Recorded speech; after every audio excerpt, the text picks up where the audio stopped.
একটা দেশে যে অধিকাংশ মানুষ গ্রামে বসবাস করে, সে গ্রামের উন্নয়ন ব্যতীত একটা দেশের উন্নয়ন হতে পারে না, এটা সকলেই অনুধাবন করে।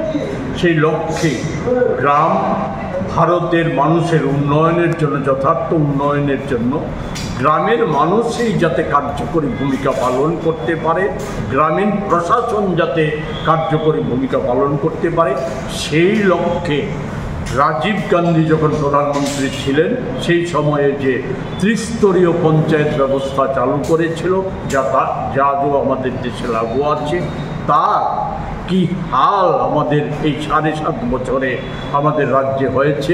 তাই আমাদের কথা নয়, কংগ্রেসের অভিযোগ নয়, তাই এই ট্রিপল ইঞ্জিনের সরকারের যে প্রধান এবং প্রথম ইঞ্জিন কেন্দ্রীয় সরকারের পঞ্চায়েতি রাজ মন্ত্রকের পর্যালোচনা রিপোর্ট, যা গত 9 এপ্রিল প্রেস ইনফরমেশন ব্যুরো প্রকাশ করেছিল, তার অংশ আমরা এখানে তুলে ধরার জন্য আজকের এই সংবাদ। সেখানে আমি জানতে চেয়েছি যে প্রথম মুখ্যমন্ত্রী এই বিজেপি সরকারের যে মন্ত্রী হয়ে যে নিদান দিয়েছিল, প্রচার তো ছিল বলে আমি বলতে চাই না, সময় নষ্ট করতে চাই না।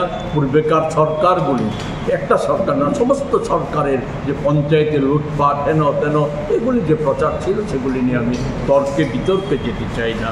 মাথাবাড়ি যে নির্দেশাবলী দিয়েছিলেন প্রথম মুখ্যমন্ত্রী, সেই নির্দেশাবলীর ফলে আজকে যে জায়গায় দাঁড়িয়েছে তাতে হয়েছে কি, আমাদের রাজ্যে 1176টা পঞ্চায়েত, এর মধ্যে এডিসি ভিলেজ কাউন্সিলের পঞ্চায়েত আছে, অর্থাৎ ট্রিপল ইঞ্জিনের সব কয়টা ইঞ্জিনেরই যে কি হাল হয়েছে, এটা কেন্দ্রীয় সরকারের যে পঞ্চায়েতি রাজ মন্ত্রক, তাদের যে গত কিছুদিন পূর্বে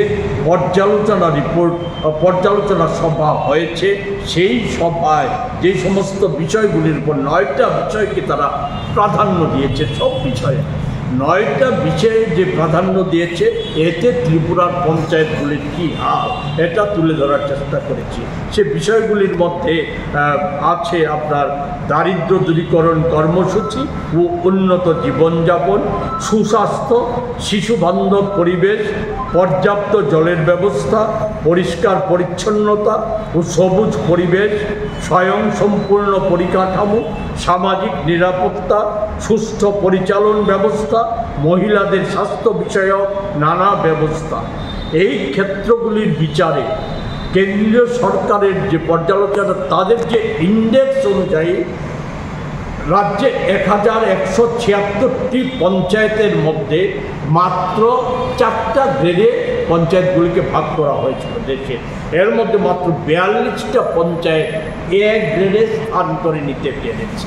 406টা পঞ্চায়েত আছে বি গ্রেডের তালিকা, 728টা পঞ্চায়েতই আছে সি এবং ডি গ্রেডের মাঝামাঝি জায়গায়। তারাও ঠিক করতে পারছে না তাদেরকে স্থান কোথায় দেবে। এবং সার্বিক পঞ্চায়েতি কার্যকারিতার ইন্ডেক্সে ত্রিপুরার মার্কস হচ্ছে, স্কোরটা হচ্ছে 100-তে ত্রিপুরার স্কোর হচ্ছে 21.5। সেখানে সিকিম আমাদের চাইতে অনেক বেশি এগিয়ে আছে, 42.59। দেশের সব রাজ্যের বিষয় আমি তুলে আজকে আপনাদের এখানে সময় নষ্ট করতে চাই না।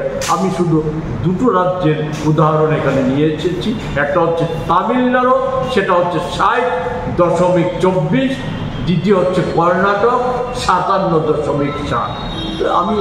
আমার মূল প্রশ্নটা ছিল, একদিকে সুশাসন আর উন্নয়নের গল্প শুনতে শুনতে, প্রচার শুনতে শুনতে তো রাজ্যবাসীর কান ঝালাপালা হচ্ছে কিনা জানা নেই।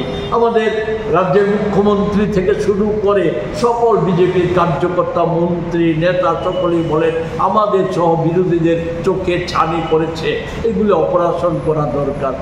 এগুলি তো আমাদের চোখে দেখা নয়, তাদের যে প্রথম ইঞ্জিনের দেখা, তাদের চোখে কি ধরা পড়েছে। এতে প্রশ্ন ওঠাটা স্বাভাবিক, এই হাজার হাজার কোটি টাকা, এই যে গল্প বা সত্যি যাই হোক, এ যে কোথায় যাচ্ছে। আমাদের একটা ছোট্ট কথাই বলে শেষ করব। গ্রাম ত্রিপুরার মানুষ, রাজ্যবাসী সকলে একটা বিষয় চোখে পড়ছে, সে বিষয়টা হচ্ছে ধনে ধান্যে বিজেপি দল যেমন এক ফুলে ফেপে একবার বিশাল অর্থের মালিক বনে গেছে, তেমনি গ্রাম সহ শহর এবং বিশেষত গ্রামে একেবারে বিজেপির কর্তৃত্ব যাদের হাতে আছে তাদের জীবনযাত্রা এবং সম্পত্তি 7.5 বছরে যেটা বৃদ্ধি পেয়েছে, এটা কিন্তু আড়াল করে রাখা, গ্রামের মানুষের কাছ থেকে আড়াল করে রাখার কোনো সুযোগ নেই, সেটা সকলের চোখেই ধরা পড়ছে। এই বিষয়গুলি তুলে ধরে আমি আবেদন করেছি কংগ্রেস, কমিউনিস্ট, বিজেপি নির্বিশেষে যারা ত্রিপুরাকে ভালোবাসেন, ভারতবর্ষকে ভালোবাসেন, নিজেকে বা নিজ পরিবার বা ভবিষ্যৎ প্রজন্মের মঙ্গল চান, তাদের সকলেরই উচিত যে সমস্ত বিষয়গুলি বিবেচনা করে ঐক্যবদ্ধ হয়ে লুটপাটের যে রাজত্ব এর বিরুদ্ধে রুখে দাঁড়ানোর জন্য সেই আবেদন।